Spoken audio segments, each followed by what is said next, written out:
थेट जाऊयात मातोश्री निवासस्थानाबाहेर। त्या ठिकाणी मराठा आंदोलकांकडून आंदोलन केलं जातंय। खरं तर मराठा आंदोलक हे आक्रमक झाले आहेत। उद्धव ठाकरे यांनी मराठा आरक्षणासंदर्भातली आपली भूमिका स्पष्ट करावी अशी मागणी घेऊन हे सगळे मराठा आंदोलक मातोश्री निवासस्थानाबाहेर आले आहेत। या ठिकाणी पोलिसांचा चोख बंदोबस्तही करण्यात आलाय।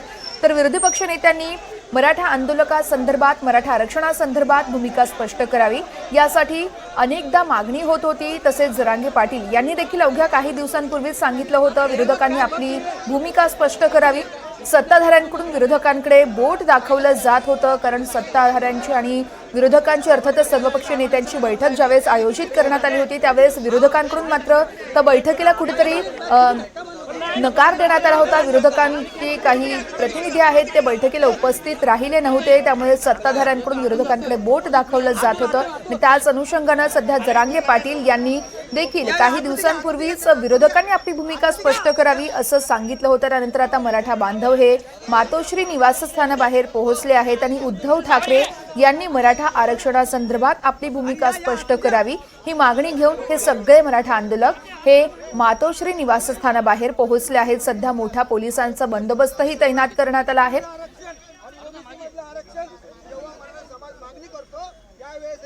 तर मातोश्री निवासस्थानाबाहेर मराठा आंदोलक आक्रमक झाले आहेत। टोपी घालून हे सगळे मराठा बांधव हातात फलक घेऊन उद्धव ठाकरे यांनी आपली भूमिका स्पष्ट करावी अशी मागणी करत मातोश्री निवासस्थानाबाहेर पोहोचले आहेत। मोठ्या पोलिसांचा बंदोबस्त देखील मोठ्या संख्येने या ठिकाणी तैनात करण्यात आला आहे। या संदर्भात अधिक माहिती जाणून घेऊयात आमच्या प्रतिनिधी जुई जाधव यांच्याकडून। जुई, आपण पाहतोय मराठा आंदोलक मातोश्री निवासस्थानाबाहेर दाखल झाले आहेत, सध्याचे अपडेट्स द्याल?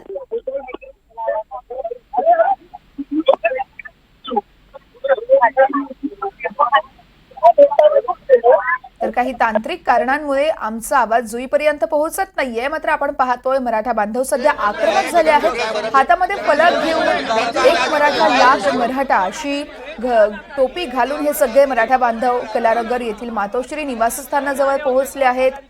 उद्धव ठाकरे यांनी आपली भूमिका स्पष्ट करावी। त्यांना पण काल त्यांनी भेट नाकारलेली आहे। मराठा क्रांती ठोक मोर्चाची मागणी आहे। उद्धव साहेबच नाही, पवार साहेबांच्या पण आम्ही घरी जाणार आहोत। पवार साहेबांना पण आजच तुमच्या चॅनलच्या माध्यमातून सांगू इच्छितो का तुम्ही फक्त या ठिकाणी मराठा समाजाचा आणि मोर्चाचा राजकीय फायद्यासाठी या ठिकाणी उपयोग करून घेऊ नका। मराठा समाजाला ओबीसी मधून आरक्षण याच्यासाठी तुमच्या पक्षाची भूमिका काय आहे ती स्पष्ट करा। नसता येणाऱ्या काळामध्ये मराठा समाज मतदानावर बहिष्कार करेल।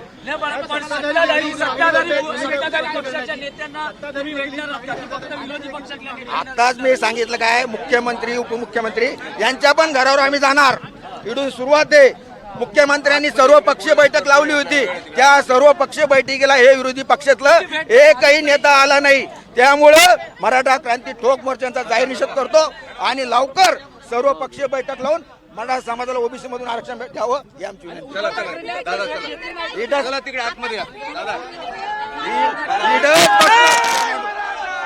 मुख्यमंत्री आणि उपमुख्यमंत्र्यांच्या देखील घराबाहेर जाणार आणि आंदोलन करणार अशी भूमिका हे मराठा बांधव व्यक्त करत आहेत। तर विरोधकांनी अर्थातच शरद पवार आणि उद्धव ठाकरे यांनी देखील आपल्या पक्षाची मराठा आरक्षणासंदर्भात भूमिका स्पष्ट करावी अशी मागणी घेऊन हे सर्व मराठा बांधव सध्या मातोश्री निवासस्थानाबाहेर पोहोचले आहेत। शरद पवार यांच्याही घराबाहेर आंदोलन करणार असं आंदोलकांकडून सांगितलं जाते। मराठा आरक्षणावर भूमिका स्पष्ट करावी अशी मागणी मराठा आंदोलक करतायत, अन्यथा आम्ही येणाऱ्या निवडणुकीत मतदानावर बहिष्कार टाकू असं देखील मराठा आंदोलकांकडून सांगितलं जातंय। हातामध्ये फलक घेऊन हे सगळे मराठा बांधव सध्या मातोश्री निवासस्थानाबाहेर जमले आहेत। मोठ्या संख्येने पोलिसांचा बंदोबस्तही इथं तैनात करण्यात आला आहे। उद्धव ठाकरे, शरद पवार अर्थातच विरोधी पक्ष नेत्यांनी मराठा आरक्षणासंदर्भातली आपली भूमिका स्पष्ट करावी। लवकरात लवकर सरकारनं सर्वपक्षीय बैठक पुन्हा एकदा बोलवावी आणि आम्हाला ओबीसी मधूनच आरक्षण द्यावं या मागणीसाठी हे सगळे आंदोलक आक्रमक झाले आहेत। मातोश्री निवासस्थानाबाहेर हे सगळे आंदोलक एकवटले आहेत। उद्धव ठाकरे यांनी मराठा आरक्षणाविषयी आपली भूमिका स्पष्ट करावी अशी मागणी घेत यावेळेस ही मागणी करत हे सगळे आंदोलक मातोश्री निवासस्थानाबाहेर पोहोचले आहेत। आंदोलक आक्रमक झाल्याचे पाहायला मिळतात। पोलिसांचा मोठा बंदोबस्त तैनात करण्यात आलाय। अवघ्या काही दिवसांपूर्वीच सत्ताधाऱ्यांकडून सर्वपक्षीय बैठकीचं आयोजन करण्यात आलं होतं मराठा आरक्षणासंदर्भात, मात्र यातील बैठकीला विरोधी पक्ष नेत्यातील कोणताच लोकप्रतिनिधी उपस्थित नसल्यानं मराठा समाज आक्रमक झाला आहे.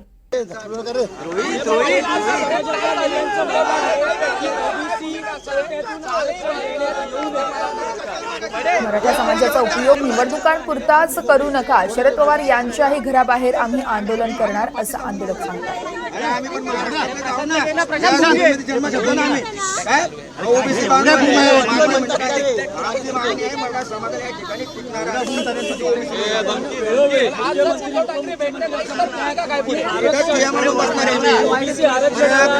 मोर्चाच्या वतीनं जर उद्धव साहेबांनी जर आमची भेट ना केली थोडं मोबाईल खाली घे ना.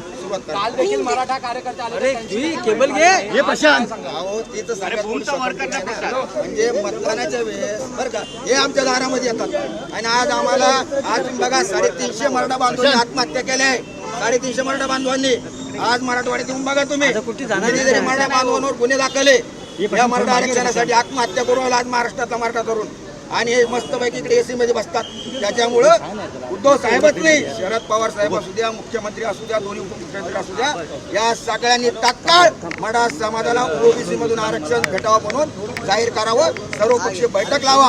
कारण आज तुम्ही बघताय महाराष्ट्रातला मराठा आज रस्त्यावर उतरतोय आणि सगळेचे सगळे या मराठा आंदोलनाचा राजकीय फायद्यासाठी याचा उपयोग करून घेतात. ओबीसी नेते मात्र म्हणतात की मराठा समाजाला ओबीसी आरक्षण अशक्य आहे त्यासाठी त्यांचे आंदोलन कोणते ओबीसी नेते वोटर मोजणारे ज्यांचं इलेक्शन मध्ये डिपॉझिट जप्त झालेले असे ओबीसी नेत्यांबद्दल बोलताय का तुम्ही?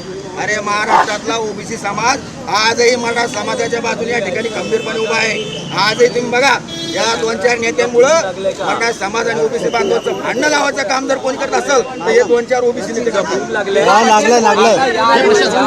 या अगोदर देखील तुमचे आंदोलन झाले थोडं नर्सिंग मागे घ्या ना तू कॅमेरा आणखी कुठल्या की उद्धव ठाकरे यार काय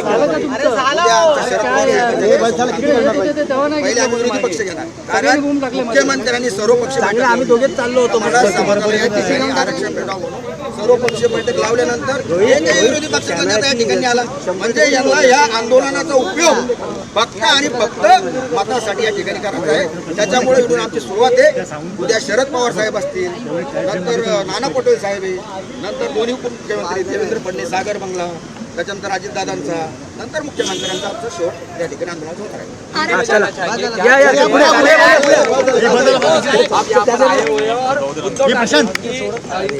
मीटिंग आपके साथ होने वाली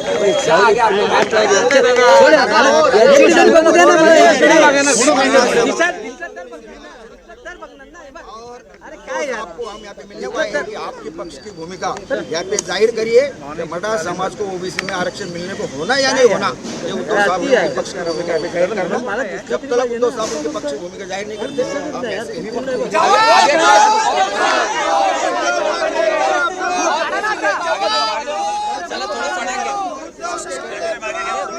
शरद पवार साहब के घर के सामने आंदोलन होने वाला है. उसके बाद में नाना पटोले साहब उसके बाद में देवेंद्र जी अजित दादा और लास्ट में हमारे आंदोलन की समाप्ति मुख्यमंत्री एकनाथ शिंदे साहब के घर. हात खाली पाठी म्हणजे